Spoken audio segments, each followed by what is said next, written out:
Hello people. Welcome to our first session, which is on innovation in policy development. It's an enormously broad topic and we've got a very broad set of panellists to discuss it. As I said, I'm Matt Ross, I'm Editorial Director of Global Government Forum.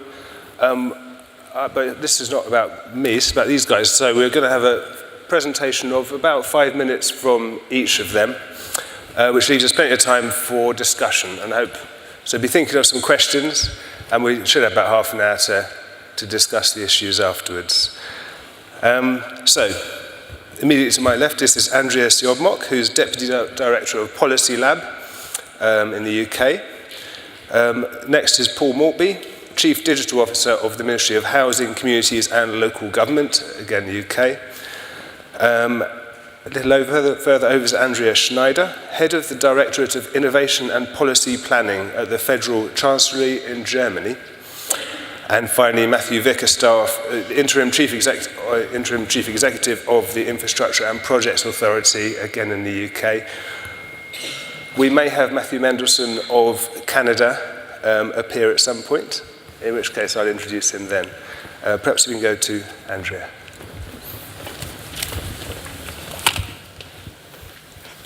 Thank you. Good morning, everyone. Well, I'm delighted to be here and share with you some of our most recent work in the Policy Lab.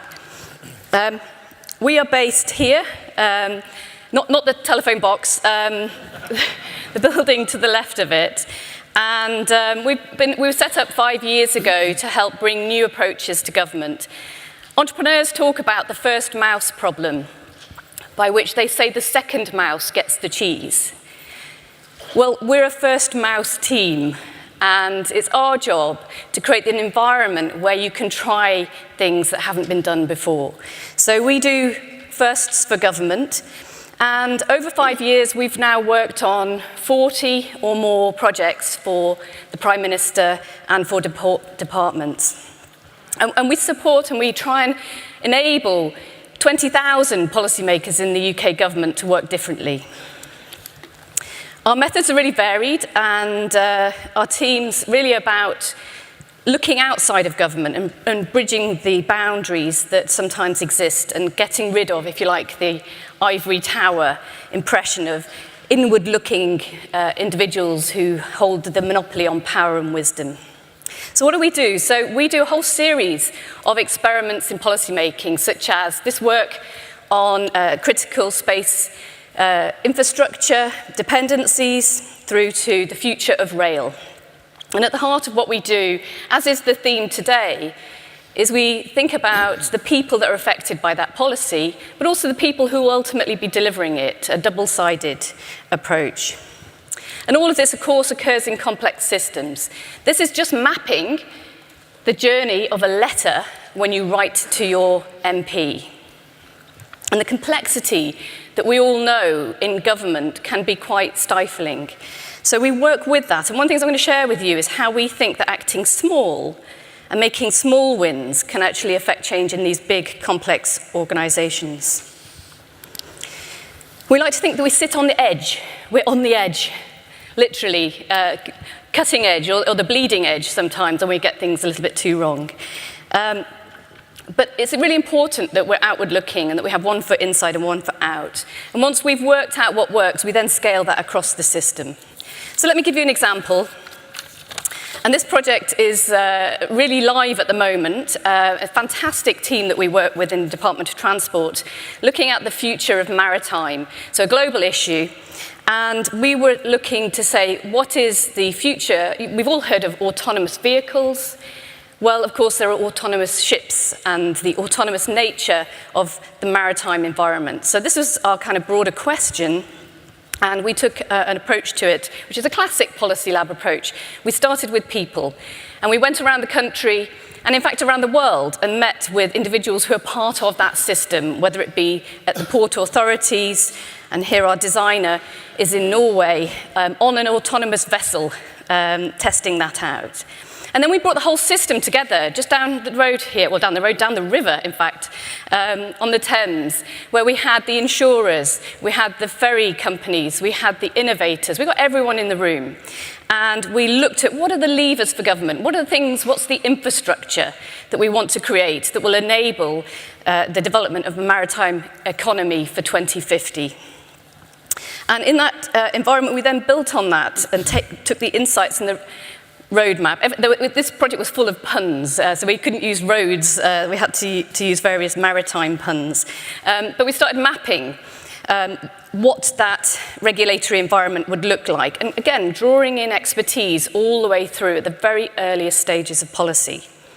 And so to some extent, this was a little bit gamified, and you would find people in the workshop saying things like, I really shouldn't say this, but. And what we try and do through our work is really get to the honesty. So this has developed brand new techniques for government in speculative design, dystopia and utopia futures, looking at autonomous drones for fixing wind farms or submarine technologies, which you can now read about, launched last week in the Maritime Autonomy case study and report.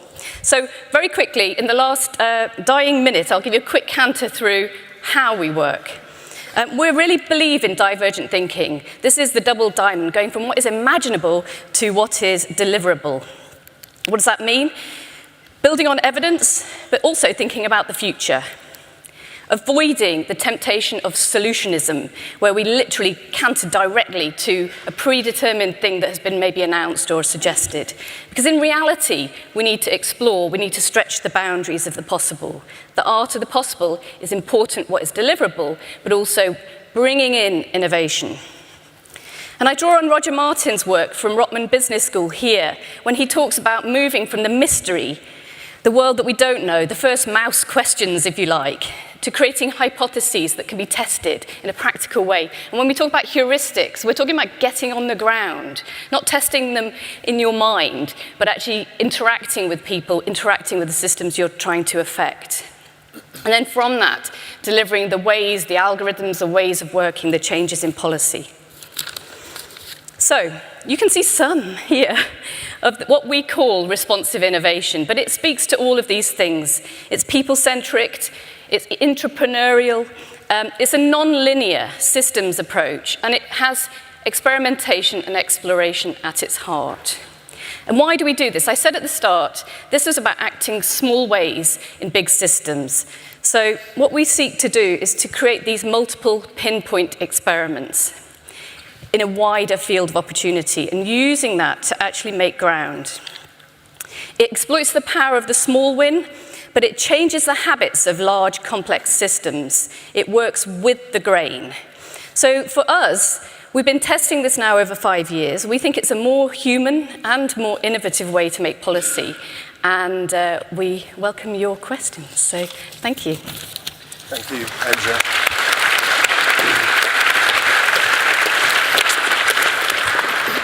Paul Morby of Ministry of Housing, Communities and Local Government. Thank you very much, and hello everyone. So I'm a slightly strange beast, I think, still in government. I started out as a policy official, 15 years or so ago, and really there was a quite pivotal point in my career as Director of Government Innovation in the Cabinet Office in the UK government, when I looked after a number of teams, but one was in open data. I looked after an engineering team that for the first time for me was shipping products very frequently. And the second part of that was setting up Policy Lab, which you've just heard about, giving that sort of outside-in experience, and not just in the more sort of narrow user design way that you see sometimes in digital services. So for somebody always interested in public service reform, that moment of that role actually was really fascinating to start to step between those different worlds. And though there are a few of us out there, I still think this is actually a small but increasing part of government. Right now, I'm the Chief Digital Officer at the Ministry of Housing, Communities and Local Government. And interestingly, MHCLG is unlike a number of the other big departments in that we don't deliver transactional services to the public. As a citizen, you never apply to MHCLG to get a thing or to, we don't do that. We're essentially a big policy department. We deliver large, indeed massive programs through local government on that with various different housing providers. And for me, it's quite interesting being a CDO because part of my role, of course, is to keep the technology lights on to make sure that my colleagues have got laptops that work for the first time and all the sort of normal things of running, if you like, the corporate services within the department.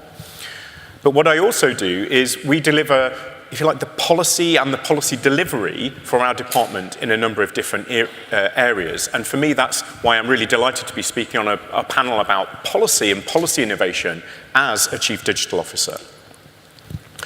Now, I think our work on local digital, as we call it, is a great example of what I mean by this. So this is about our department playing our role alongside a community and colleagues in and across local government to help improve the extent of digital service delivery and digital awareness within local government. Our approach, so the department could have done what it typically does in these policy environments. We could have written a white paper internally, gone out to consult on it, and then sort of announced a scheme that local government could have bid in for with various different programs, and we could give them some money out according to a set of criteria that we set. But actually, we knew that this was essentially about creating a momentum and a campaign for change. So one of the starting points was to set out this thing called a local digital declaration, which was really a way of galvanizing an emerging community wanting change in that area, reaching into the senior leadership. But interesting, that digital declaration was not our digital declaration. We co-wrote this on Google Docs, actually, with hundreds of people from within and across that community, not just in government either. So it's very short. Go and have a look at it if you're interested. It's a couple of pages. It doesn't say, in some ways, it's not rocket science. It's about talking about user-centered services and modular technology and a more open culture and all the things that we associate with more digital ways of working these days. But what it was actually quite a contrast to the default mode of operation in local government.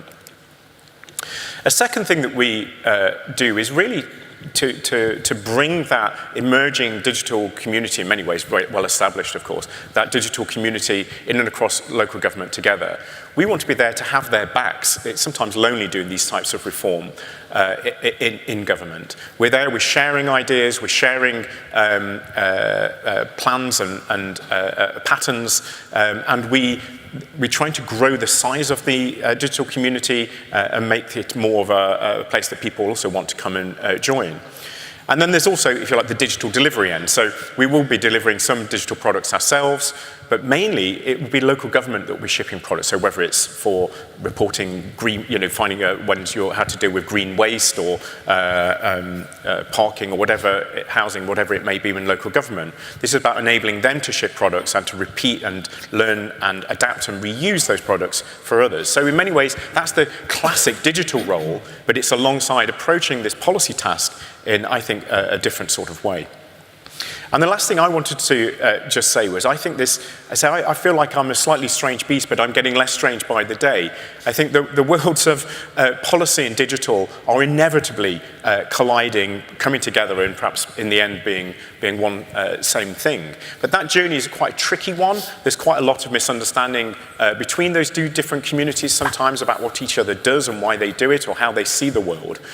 And something that I've been really pleased to be associated with over the last couple of years or however long it's been is this one team government movement. So really starting out to think, how can we bring the policy and digital worlds together, but actually to bring a different sort of mindset and a different sort of set of leadership skills in and amongst that community. We no longer have to wait for our permanent secretaries or a director general's subgroup of the people committee or something to give us permission to go and try and improve and to learn more about how we do. The internet gave us collaborative tools, and we're using them. We're finding each other. We're finding those reformers and innovators out there. They're always out there, and actually in some ways we don't even need, in quite the same extent, those special niche innovation teams that we've always been so reliant on. So If you've not seen this before, this is something that's stretched across to Canada, to Norway, Sweden, and other places, as well as across the UK public sector. So I think this is about how we're reshaping what it means to be a civil servant, but also somebody working in and around public services in the near future. And I'd encourage you to go and have a look, get involved, or set up your own team. This is very much a disaggregated community. Thank you very much.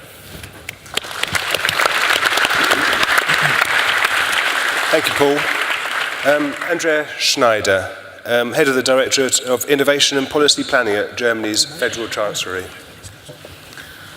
Thank you for inviting me, for sharing some of the German experiences, and I will do something very unusual for German and lean more towards the glass half full side of things. So I'm waiting for your questions on the glass half empty. But we're here to get inspired, so let me try and do that. One way to look at innovation, it's bridging gaps between political priorities and citizen priorities. Do they always match? Do we do the right thing? About policies or legislation impact, do we actually know about the impact of what we do? We have a gap between service delivery and citizens. Is it always easy to understand, easy to use? Do we know whether science has a real impact on our policies? Does it really inspire us? And foresight, the long-term thinking and the short-term necessities of policies, quite a gap in between, and I could imagine you have much more gaps to fill here to add to this. So some of the innovation trends we see in governments worldwide answer to these gaps. And for example, we use foresight to identify mid-long-term necessities. We use public dialogue to identify citizens' priorities and have them match to political priorities. We use citizen-centered, behaviorally informed, evidence-based design and testing to identify effective policies. And we measure bureaucratic costs to identify efficient policies. So in our team, we have the advantage to combine all these things, and we only just got started to dig into the opportunity that offers us to learn from each other and from all these different approaches. I will only concentrate on two of these aspects today. That's the public dialogue and the user-centered designing and testing. And start with a quote from a team member from just a week ago. In one of our meetings, he said, "If you want to know what people talk about on the street, go and speak with people on the street." It's such a simple truth, but do we actually do it? Or do we do it often enough? And who is doing it? Or do we only expect politicians to talk to citizens? Or what about us, the civil servants? Do we actually talk to people enough? So some years ago, we started a 1.5-year project to build bridges between those gaps. The Chancellor invited the public to join into a dialogue on Germany's future, and the aim was to discuss very concrete proposals that actually the citizens proposed to us. Parallel, we had 130 experts discussing proposals over 1.5 years, so to make it really concrete. And also we brought in citizens and scientists together, which was an incredible experience for both sides, because that is something usually doesn't happen and has amazing effects. It was all about listening, and if you look at this photo, you see all eyes are on the citizens, and that's what's happening if we start to listen and learn. You see how our focus changes. You wander from one phase to another. You think, what are they thinking? What are their aspirations? What are their visions for their own futures? So when we started our online dialogue, within one day we had 1,000 proposals and our system just got busted. So we needed to recreate it quickly. And the first one I read was, "I'm a lorry driver and this is finally an opportunity for me to say something," and I was really happy because this was the kind of response we were waiting for. So our experience is that we actually, if we do invite people and they expect us to invite them, they do come, they do want to communicate, they want to talk to each other, they want to talk to politicians, but also to public service, and the dialogue that then starts can have really tremendous effects.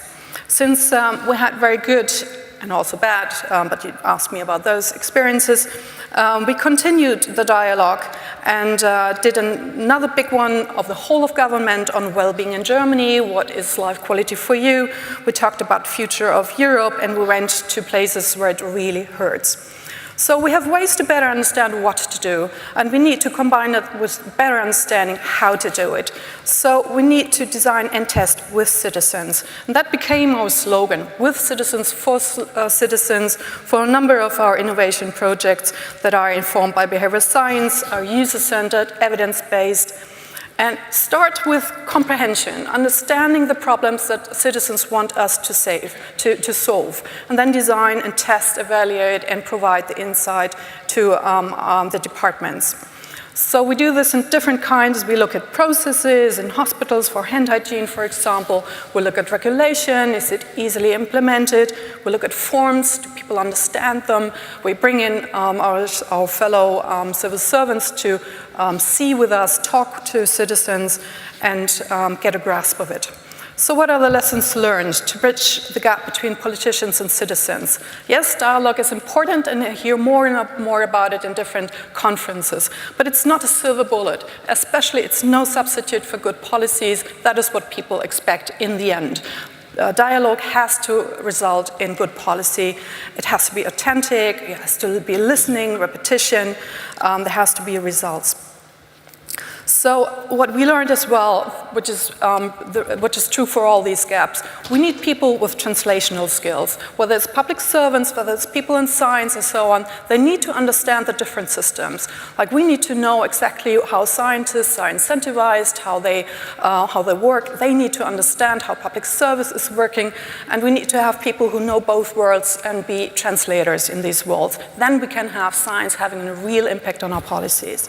So that's why we invest in skill development strategy. We'll get started with that, so that's a challenge ahead of us. And I'm open for your questions on all our innovation projects. Thank you.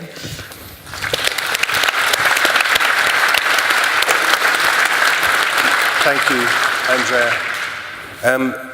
Matthew Vickerstaff, Interim Chief Executive of the Infrastructure and Projects Authority. Thank you. Good morning. I'd just like to make a few opening remarks. The Infrastructure and Projects Authority is responsible for the UK government's project delivery system. And actually, Andrea, that slide that she showed between the imagination and the deliverability was absolutely on message from an IPA perspective. We have a slightly different kind of take on it. The imagination one might view, and possibly all of us as civil servants would kind of recognise the minister's light bulb moment, that brilliant policy which is really going to solve citizens' problems, etc. And the detachment, what we call the valley of death, between the actual deliverability of that policy and that light bulb moment. And we think it's absolutely essential in policy innovation, especially as we see more and more technology coming to the fore and front, that deliverability is absolutely key. But in addition to deliverability, we also need to look at capability as well. So capability in terms of the private sector's ability to help deliver our policies, the resilience of supply chains, the amount of investment that they're making in skills and capability, and likewise for government, that we also invest in our own people so that they can actually undertake these innovative policy ideas and develop them into projects and programs. And that's, for example, why at the IPA we run the Major Projects Leadership Academy with the Saïd Business School of Oxford to actually teach our senior reporting officers and project directors to actually deliver the projects. It's worth saying, though, as well, that in addition to deliverability, capability, we also need to prioritise. Those light bulb imagination moments tend to distract. To a certain extent, they tend to be attractive, but we have a lot normally happening. Certainly in the UK, we have a lot of projects underway, and we actually need to look at the context of how much we're doing, what's our overall portfolio, what bandwidth we have, and what prioritisation we might need to do. And then the final point I'd make before moving on to an example, because I think really the topic was around innovative policy ideas, the final point I'd make is we need to look at performance. So we need to measure and learn from our performance and feed that back in to the policy innovation ideas. So again, we're learning from that experience, we're using performance benchmarking, we're testing ourselves and saying, this innovative policy idea, will it land and will the benefits actually materialize? But I just wanted to spend a little bit of time giving an example of an innovative policy idea and solution that we are currently implementing here in the UK. Don't have too much time, so this is all about electronic vehicle charging infrastructure. So electronic vehicles, obviously you need to charge your vehicles. There is a big debate going on, certainly in the UK, but it's going on across the world. Will we charge at home, at supermarkets, at work, on motorways? Will we have mobile charging infrastructure which will follow us around from meeting to meeting? There's a huge amount of technology risk and therefore policy decisions to be taken. This is a very useful graph. I'm not sure how well you can see it. But it's all about adoption rates of EV. And it's the classic hockey stick arrangement. At the moment, we're in the foothills. We have some early adopters, but we have a huge amount of range anxiety around the fact that actually most of us only travel 30 miles in our average trips, but we have this range anxiety around needing 200 miles. The technology is not there yet. As we map this forward, we can see that certainly with the improvement in technology, both in manufacturing and the move away from the internal combustion engine, we're predicting around the 2030 level that the adoption rates will increase and increase, and therefore we'll need far more charging infrastructure points. There's some humorous comments on there as well. Jeremy Clarkson, you might know well, very anti-electronic vehicles. He is shown as adopting just around before the internal combustion engine is phased out, because it's seen obviously from an environmental perspective as bad as smoking. That is, from a policy perspective, something really difficult to actually predict and actually overlay a policy on. So the innovation that we have used is actually to create a pot of money, 200 million, and seek proposals from the private sector investors to match that money and actually increase it to invest in new innovative charging infrastructure, taking the risks around where people will charge, what type of universal charging infrastructure there will be, and also ultimately what the pace and rate of adoption of EVs is. That's something we've used in the past as well for ultra-fast digital broadband, over 100 meg download speed, and it's something which is leaning in on the private sector and seeking to catalyse their investment in this very important electronic vehicle charging infrastructure. I come back to, though, the key, which is deliverability is key, private sector's capability is key, and we need to learn from our lessons in terms of measuring the performance and how quickly this money is deployed and how much catalyst money we see matching it from the private sector as well. But I thought I would share that as a really interesting, innovative policy idea in a very dynamic, changing space for all of us. Thank you very much.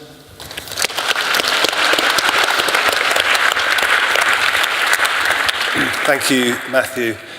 I think we have Matthew Mendelsohn as well now, which is fantastic. We now have 3 Matthews and 2 Andreas on the stage. Probably, Paul, I'm sorry, I'm feeling it's a bit left out there, but we're good on diversity like that here. Matthew is Deputy Secretary to the Cabinet for Results and Delivery of Canada. Do you want to speak here? Or if you can sort of, yeah, we're all good for time. Thank you very much, the three Matthews. Excellent. The themes that have been discussed so far are very similar to the ones that we're dealing with in Canada as well. I have a little bit of a presentation to walk through, but I want to give a bit of context in terms of what we've been doing and what the objective has been in Canada over the last 3 years.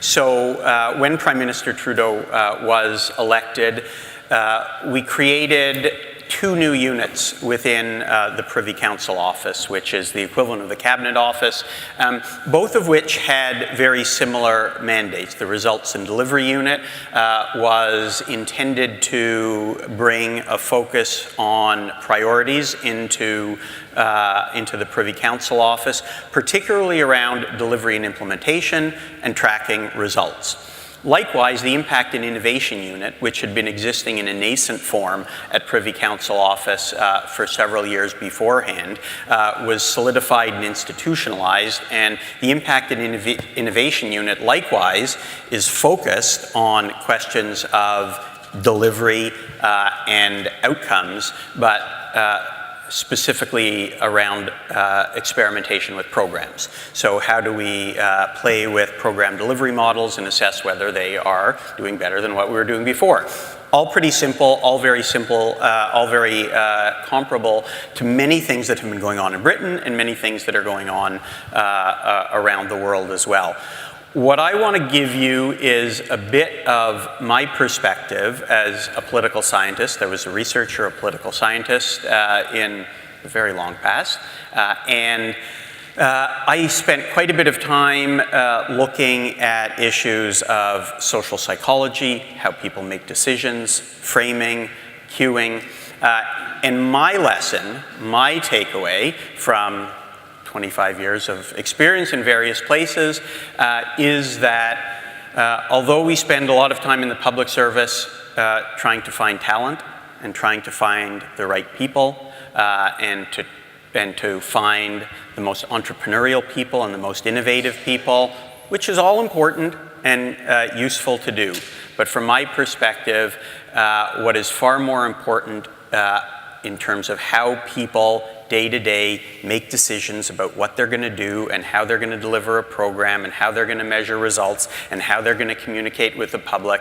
The more important determination is context and situation rather than how talented or entrepreneurial the person is. And we all know experiences where people were talented or entrepreneurial and are put into a situation which doesn't necessarily enable that, and it sucks the life right out of them.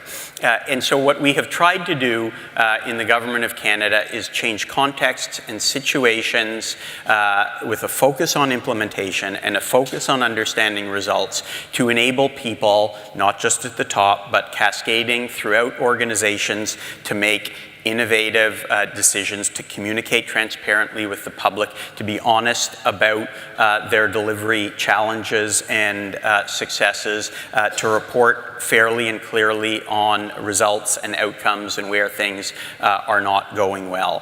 From my perspective, we can do the best policy making, but what I would have taught my students is that in order to have innovative policy, you need to have successful delivery and appropriate feedback mechanisms and ongoing measurement that informs the delivery and that informs the policy. Delivery also has to inform policy. So my presentation is simply to say that early on when the government was elected, there was a directive given, and I can talk more about this, that required ministers and departments to experiment, to measure their results and report out on them.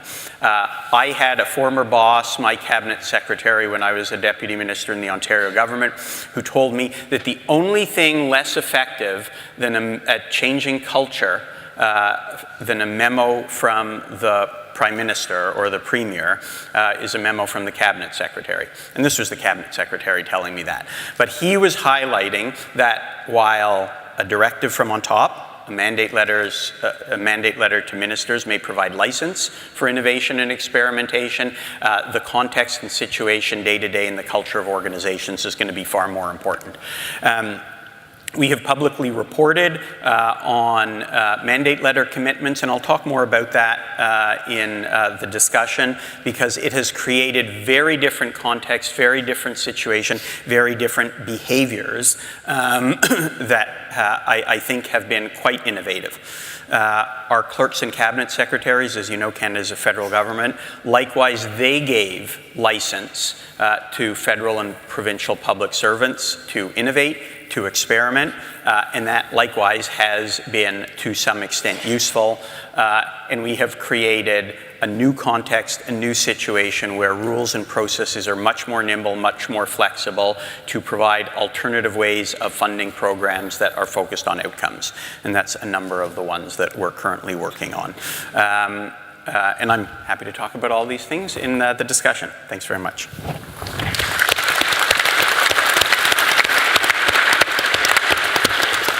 Thank you very much, Matthew. We've got a nice chunk of time left for questions. I've got one myself first, though. If policy development is built on facts, stroke data, and opinions, stroke analysis, it seems in recent times we seem to have been shifting much more towards basing policy on opinion analysis, at least in some countries. What can we do to build more facts and data into policy making in a way which holds its strength as we go through policy development, the political media furore? Your thoughts, Andrea? Well, certainly, I think we deal with a lot of data, and I think one of the things that happens is that when we talk about data, people tend to default towards quantitative data. And one of the things we found to be really powerful has been combining big data, such as how many people are on a particular employment support allowance or some other service, with thick data. So those of you who understand anthropology and ethnography, thick data is much more about the lived experience. So for us, what we've done is we've combined those two, the quantitative and the qualitative. So the big data tells you what is happening at scale. The thick data, the citizen experience, tells you why it's happening. So it's not a case of anecdote versus empiricism. It's actually a blend of both. And I think, I would never argue that you shouldn't have strong evidence, but in reality, evidence is never perfect. And so for us, it's about building the most effective basis on which to make those policy decisions. Paul?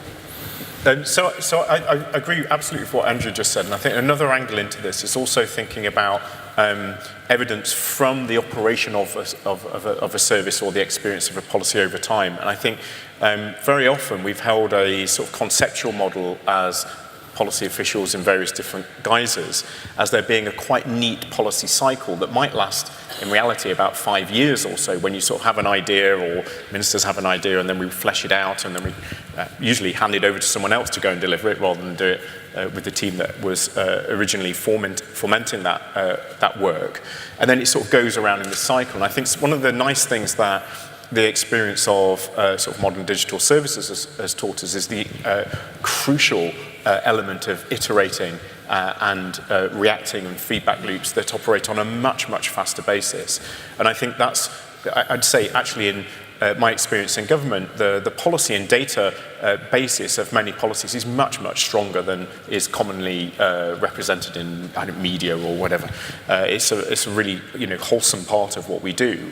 But I think what we've been less good at is amending that what we a priori thought was going to be a good idea with the lived experience, repeat and then adapt and amend what we do in light of that. And I think that's something that we're starting to see, and I think we've got much more room for in future policy innovation. Right. Andrea, comment. You talked about your discussion, the Pan-German discussion, which was very much about viewpoints, wasn't it? Perspectives, bringing those in. About? Well, the discussion with Andrea, with Merkel and the like, it was very much about people's perspectives, people's viewpoints. How do you blend that with data and facts?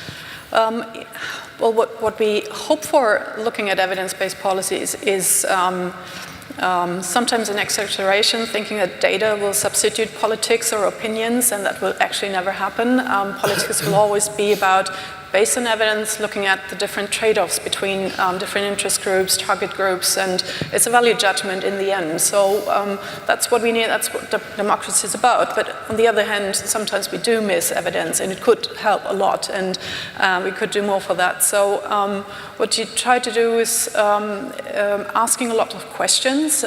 With our evidence-based team, we go to departments and ask all sorts of questions. Do you have the data? Did you analyze it? Do you know exactly who's paying taxes and who not? How are the household structures and so on? So sometimes it gives the departments an idea, oh, we haven't really looked into that.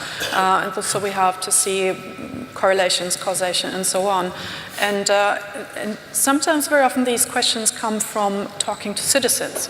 So in that way, we feed what we hear from citizens back into our talks with the departments, and that brings it together. But in the end, it's about a political decision based on a value system. That's always going to be that way.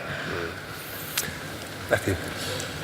Yes, just, I mean, as you'd expect, and just by coincidence, tomorrow the IPA is issuing a report on performance benchmarking and doing that better. The only thing I'd say is we kind of, often it's data. We're all kind of data. It's actually analysis and information we need. So it's just a tool, and we need to be quite careful that there isn't this kind of exhaustive desire to hunt down data and actually just take a little bit of a step back and say, what is it telling us? But transparent, open, and we're doing this with international colleagues as well, bringing data together on performance and benchmarking that against each other is a way that, as I said during my talk, having a learning from and performance feedback loop, which is, I think, essential. Thanks. And I think you're quite right. The premise of your question, the data is increasingly contested, and that is a challenge for all of us if people don't agree on common facts. At the same time, we have to have some humility. Certainly in Canada, much of even our public data, there are weaknesses to it. It isn't perfect, and I think to some extent, like my colleagues, we don't want to just say, well, the data say X, without acknowledging the shortcomings. When we started our initiative 3 years ago, one of the big challenges was the lack of data on many of the key issues that we were focused on. The government had identified a number of key outcomes that they were trying to drive, and also a number of key program delivery outcomes that they were trying to drive. And we simply didn't have the data to know whether we're making progress. So one of the pieces that's been going on is investing in those structures, policies, data, capacity to know whether what we're doing is working.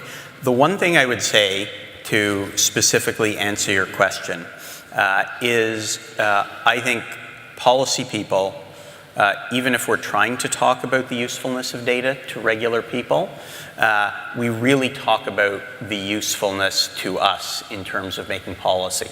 And if we know this, we'll be able to make better policy, and that will indirectly, eventually, have an impact on citizens. And that seems a little bit removed, I think, and a little bit abstract. And I think we have to be much better at talking about the real day-to-day practical usefulness of data and why it makes people's lives better, because it does. Thank you.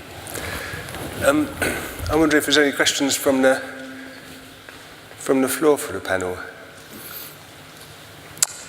We have to over here. I imagine there's a microphone wandering around somewhere. Make its way to you now. How about, I can't see, I'm afraid. Yes, in the black shirt there. Thank you. Yeah, yourself there. Hi, my name is Clara Barnett. I'm a Digital Inclusion Advisor with the UK Department for International Development. Thank you very much for your presentations. You're all clearly very much leading the charge in your organizations. I was wondering, how have other government departments responded to these sort of new ways of working, being more agile, more innovative ways of developing policy? And also, what's worked in trying to get that buy-in from other government departments and stakeholders? Thank you. That's a good question. Should we go the same order, Andrea? We could spend the entire day on this.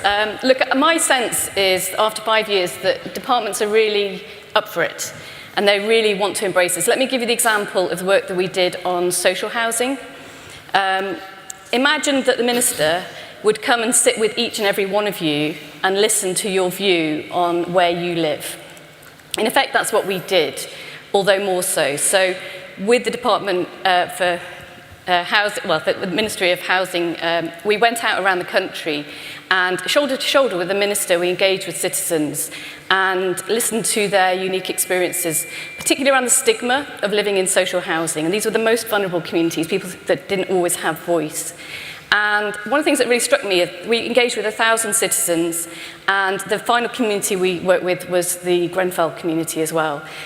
What was remarkable about that work was the lab started it, and I led the very first session in Newmarket.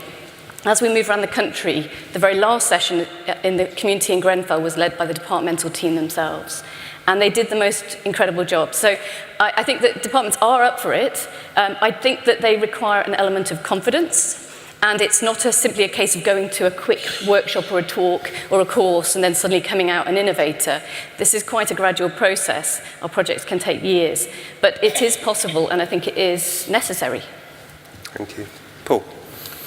Well, it's a great question. I wish I knew the answer to that entirely, I have to say.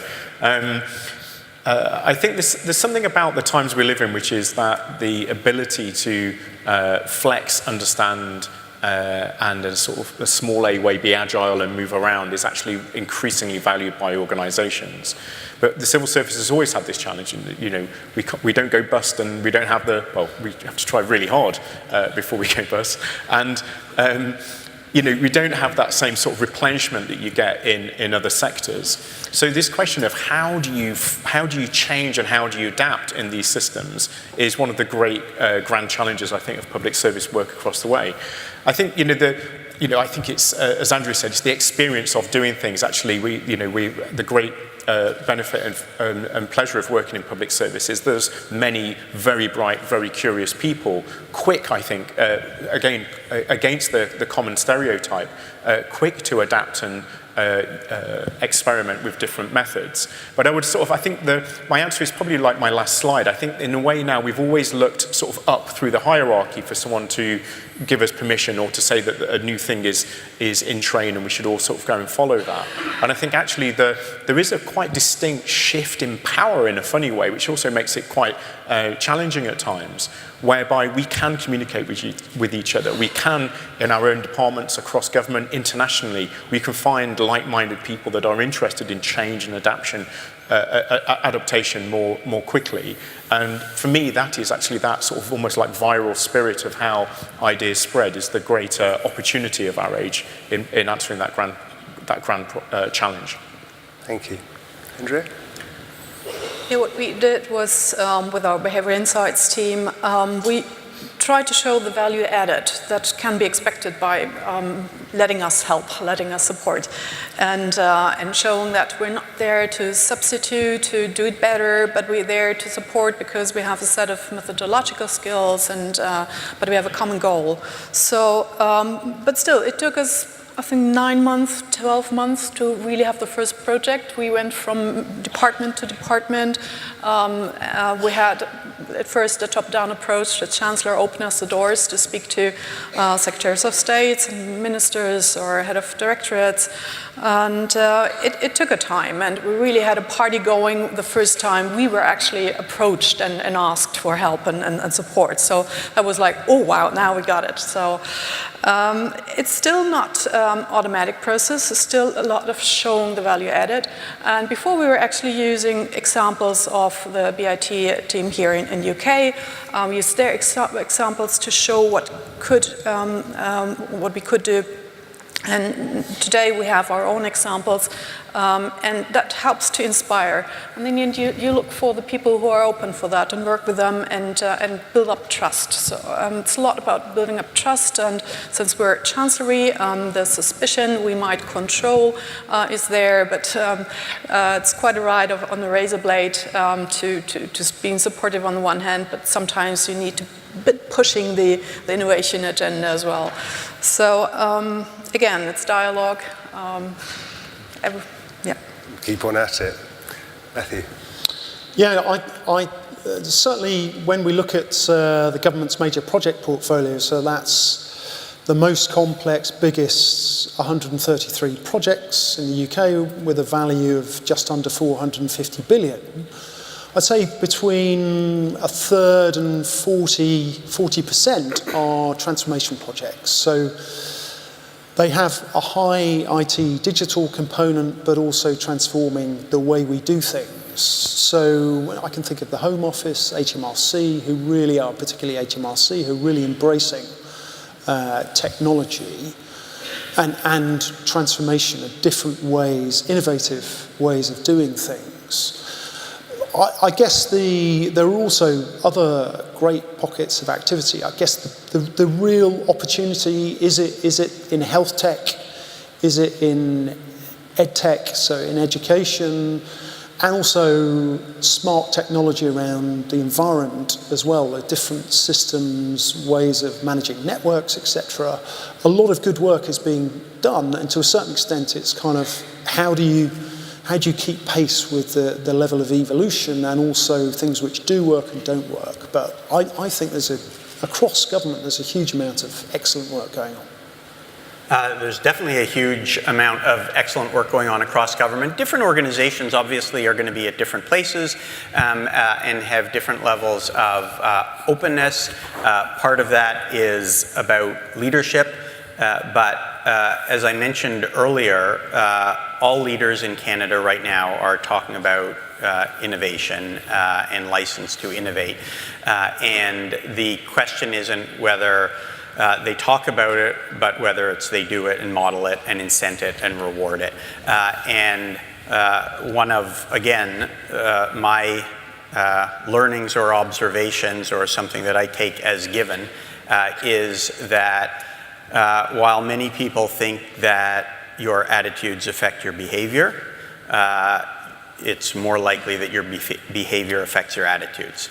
And so what you do and how you do it and what context that takes place, in which context that takes place is going to determine your attitudes about something like innovation. So we've explicitly in Canada created a number of different situations or contexts which force public servants to work differently and to behave differently and to behave in different contexts and situations and to be rewarded and incented for those.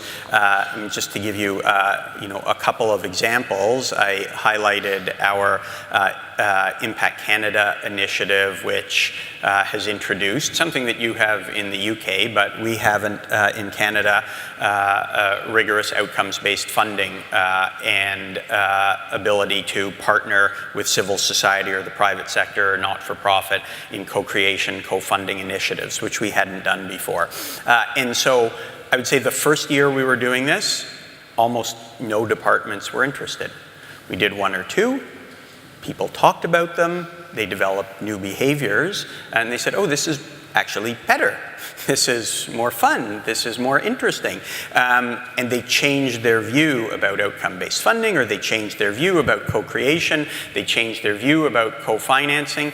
And so forcing public servants, departments into different behaviors changes whether they're going to be more open to innovation. So small experiments, do different things, and that will, I think, have cascading impact. One of the other examples we've done, which I highlighted, which is the public reporting on mandate letter commitments, which seems like a rather prosaic exercise.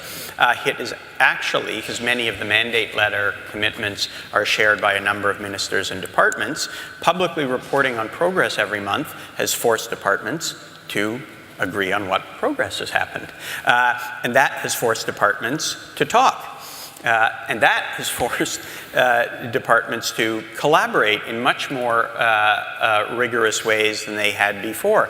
And so whereas previously 2 departments working on similar things might not be communicating, there may be ingrown cultures where they don't share information, where they don't communicate across departmental lines. Now they have to, because they report into us and we say, well, you're saying one thing and you're saying another thing. You guys have to get together and figure out where you are on this particular initiative. And now the collaboration day to day is actually taking place much better, and people like the idea of sharing information and working across departments. It can be challenging, but the behavior has changed the attitude towards things like innovation and collaboration and co-creation. Thank you. We're running short of time already, so we just asked one further question, which is, if you could create a single change, whether it be to processes or culture or management style or structures, that would help promote genuine innovation in policy development, then what would that be? Are you looking at me? Yes, my mind went straight to the unlimited budget. In fact, we do something called change cards, and the unlimited budget change card always unlocks vast amounts of creativity. But the lesson we learned, it is that imposing carefully considered constraints drives useful innovation. And so therefore, if you're talking about innovation as making good ideas happen, if you want them to happen, constraints are crucial. So it's not about constraints per se, but carefully considered constraints. Great. Cool. I'd say more adoption of multidisciplinary teams. So I think for many years, decades, if not longer, we've had this thing of policy and delivery or policy and operations as being sort of two separate worlds sometimes. And I think with the arrival of digital teams, that we can see another dimension to that. I see such success as having, experimented with this in the past, now sort of making it more routine part of practice within my teams. I see others doing it across government, where you're bringing in the various different people from digital teams, but also the policy teams and operations into people who are solving a problem and responsible for its implementation. I think that's a huge opportunity for us. Thank you.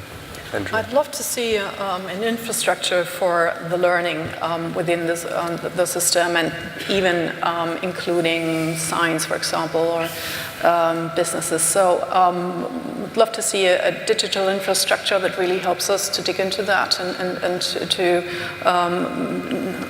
allow that to happen on a very easy way. So we do need learning loops from those people who are looking on policy development and the delivery and what actually happens when a service hits a citizen. Most of the time it really hits him, it doesn't really help him.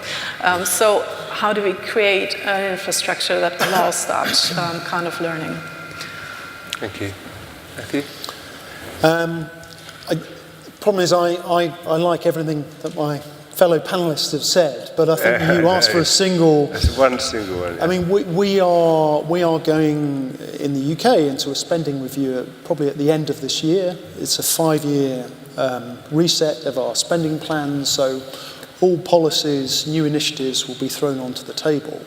I think the one thing that really we need to embed in the evaluation of those policies, innovative ideas, is deliverability, as I said, because in terms of achieving outcomes and benefits realizations for citizens, it's absolutely key that we deliver them and that we build that in to our spending plans. And perhaps in the past, as we've had problems around optimism bias and being too optimistic, and it really is important to embed that deliverability aspect into that once every 5 years reset.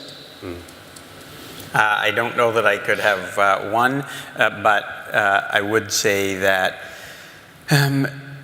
finding the right way to have ongoing feedback mechanisms and calibration from results and outcome in the front line, cascading through the delivery, and having that inform ongoing policy making and choices And that requires, to some extent, things that other panelists have said, a real diversity of voices and expertise that comes to bear on particular problems.